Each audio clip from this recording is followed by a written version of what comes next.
नमस्कार, welcome to nursing smart online के YouTube channel में आप सबका स्वागत है। पिछले वीडियो में हमने हिपेरिन के बारे में पढ़ा था, जो कि एक एंटीकोगुलेंट है। इस वीडियो में हम वारफरिन सोडियम के बारे में पढ़ेंगे। इससे पहले कि हम वारफरिन सोडियम के बारे में डिटेल से पढ़ें, इसके ऊपर बेस्ड एक क्वेश्चन को देखते हैं और फिर हम शुरू करेंगे। तो चलिए शुरू करते हैं इस क्वेश्चन के साथ। The nurse provides discharge instructions, patient को डिस्चार्ज के समय इंस्ट्रक्शन दिए जा रहे हैं। To a patient who is taking warfarin sodium, जो पेशेंट क्या ले रहा है, वारफरिन सोडियम ले रहा है। Which statement by the patient reflects the need for further teaching. Patient ने यहाँ पर 4 स्टेटमेंट्स दे रखी हैं A, B, C and D में। इनमें से कौन से स्टेटमेंट से आपको ये लग रहा है कि पेशेंट को फर्दर टीचिंग ज़रूरत है, मतलब वो स्टेटमेंट गलत है ड्रग के हिसाब से। हम पढ़ते नहीं हैं यहाँ पर इन स्टेटमेंट्स को। पहले हम चलते हैं वारफरिन सोडियम के थोड़े से डिटेल्ड लेक्चर के ऊपर, जिससे हमें वारफरिन सोडियम के बारे में काफ़ी कुछ चीज़ें पता लग जाएंगी। वारफरिन सोडियम क्या चीज़ है? देखिए, इससे पहले हमने क्या पढ़ा, हिपेरिन पढ़ा। और हिपेरिन क्या चीज़ है, क्या काम करता है? एक एंटीकोगुलेंट है। हिपेरिन क्या है? एक एंटीकोगुलेंट है। तो वारफरिन भी क्या काम करता है? एंटीकोगुलेशन का ही काम करता है। ये चीज़ आप दिमाग में रखना। हिपेरिन एंटीकोगुलेंट है। कैसे लेते हैं? सबक्यूटेनियस देते हैं या फिर आईवी देते हैं। लेकिन वारफरिन सोडियम कैसे देते हैं? ओरली देते हैं। ध्यान में रखनी है। हिपेरिन किस पर काम कर रहा था?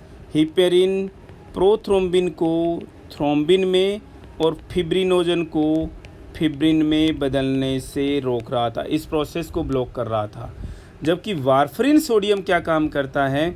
वारफरिन सोडियम जो कोगुलेशन कास्काडे, जिसको बोलते हैं कोगुलेशन कास्काडे, यानी जिस प्रोसेस में सारे क्लोटिंग फैक्टर्स एक दूसरे को एक्टिवेट करते हैं, इसको सप्रेस करता है, यानी इसको ब्लॉक करता है। इसके साथ में आप एक चीज़ और दिमाग में रखिए, वो क्या कि मैंने आपको एक निमोनिक बता रखा है इनसे रिलेटेड। और क्या निमोनिक बताया है? वेफिया। इसका मतलब क्या है? 3 इसके ऊपर वाले वारफरिन से रिलेटेड हैं, 3 नीचे वाले जो हैं हिपेरिन से रिलेटेड हैं। W stands for warfarin, E stands for extrinsic pathway, extrinsic pathway जो हम कोगुलेशन पाथवे में पढ़ते हैं। P stands for PT, PT means prothrombin time, prothrombin time. कितना होता है भाई रेगुलर नॉर्मल में? कितना होता है ये? 11 से 13.5 सेकंड का अराउंड। अलग अलग रेफरेंस वैल्यूज मिल जाएंगे आपको, 11 से 12.5, 11 से 13.5 टाइम है, सेकंड इसकी वैल्यू है। इसके साथ में जब हम वारफरिन जिन पेशेंट्स में चलती है, उनमें हम INR भी देखते हैं, इंटरनेशनल नॉर्मलाइज्ड रेशियो। कितना होना चाहिए नॉर्मल में? 0.81 टू 1.2। इसकी कोई यूनिट नहीं होती। क्यों नहीं होती? क्योंकि ये रेशियो है एक तरीके से।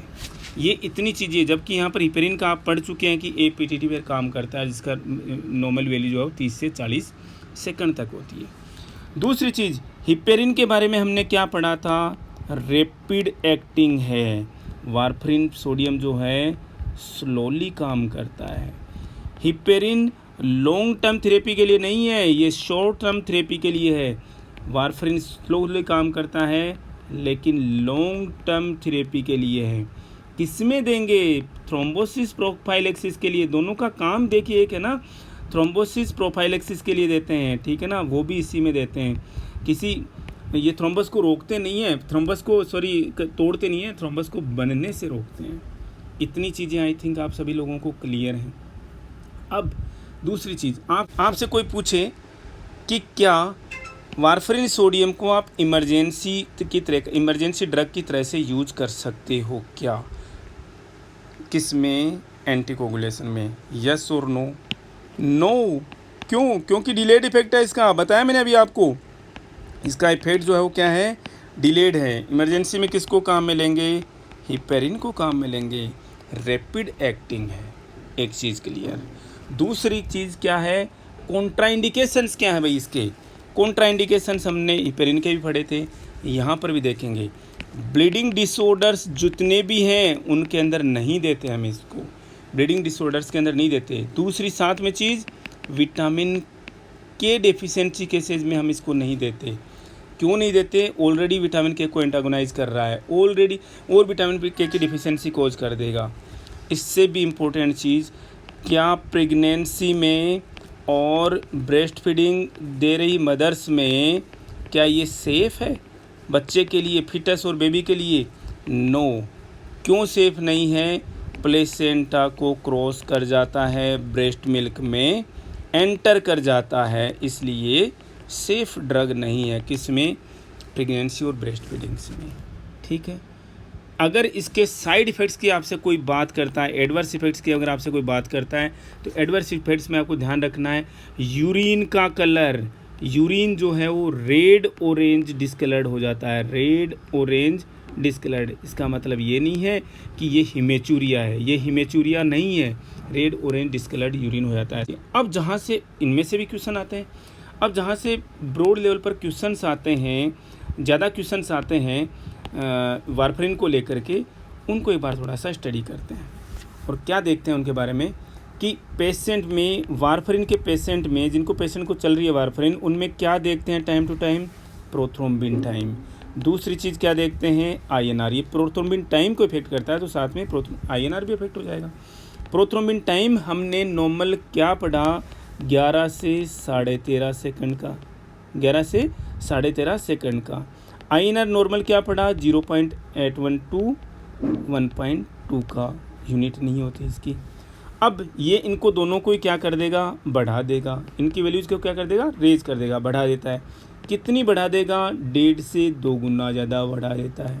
इसका मतलब जब कभी भी पीटी जो है अगर मोर देन 30 सेकंड्स हो जाए, आईएनआर जो है मोर देन 3 हो जाए, तो पेशेंट में ब्लीडिंग के चांसेस जो हैं वो ज़्यादा बढ़ जाते हैं। Patient should be monitored for bleeding. ये बहुत इंपॉर्टेंट चीज़ है, यहाँ से क्वेश्चंस आते हैं। दूसरी चीज़, अगर ये ज़्यादा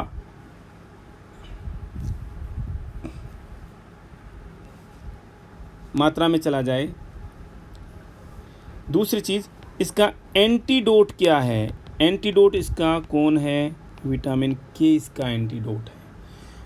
हिपेरिन की तरह से ही इनमें भी हम एस्पिरिन और कुछ अलग नसेड्स नहीं देते जो कि प्लेटलेट एग्रीगेशन को रोकती हैं। इसको कुछ एक टाइम हम ब्रिज थेरेपी में भी काम में ले लेते हैं। अब ब्रिज थेरेपी क्या होती है भाई? हिपेरिन इसके साथ साथ में दे देते हैं जब तक कि हमें पीटीआईएनआर अचीव नहीं होता।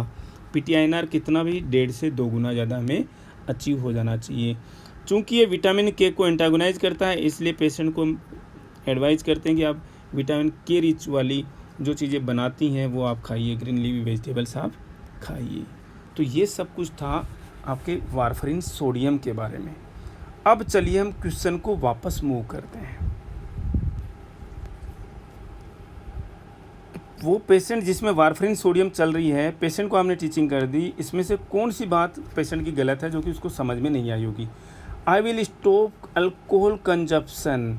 यस, अल्कोहल कंजप्शन जो है वो रिड्यूस करता है, वारफरिन सोडियम के इफ़ेक्ट को रिड्यूस करता है, इसलिए हम अल्कोहल पेशेंट को नहीं लेनी चाहिए। I will take my pills everyday at the same time. ये पेशेंट कंप्लायंस को बढ़ाता है, मतलब पेशेंट की मेडिकल प्रिस्क्रिप्शन के पीछे जो उसको एडवाइस है वो समझ में आई है। I have already called my family to pick up a medical alert bracelet. देखिए इनमें से हमने कोई चीज़ें पढ़ी नहीं है, लेकिन ये कॉमन सी चीज़ें हैं कि पेशेंट को इमरजेंसी मेडिकल अलर्ट ब्रेसलेट पहनना चाहिए।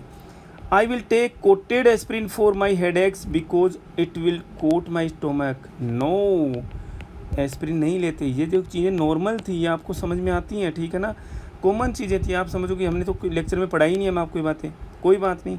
एस्प्रिन नहीं लेनी चाहिए, चीज़ पेशेंट को नहीं समझ में आई थी, तो ऑप्शन डी इसका करेक्ट आंसर है। Thank you for watching video.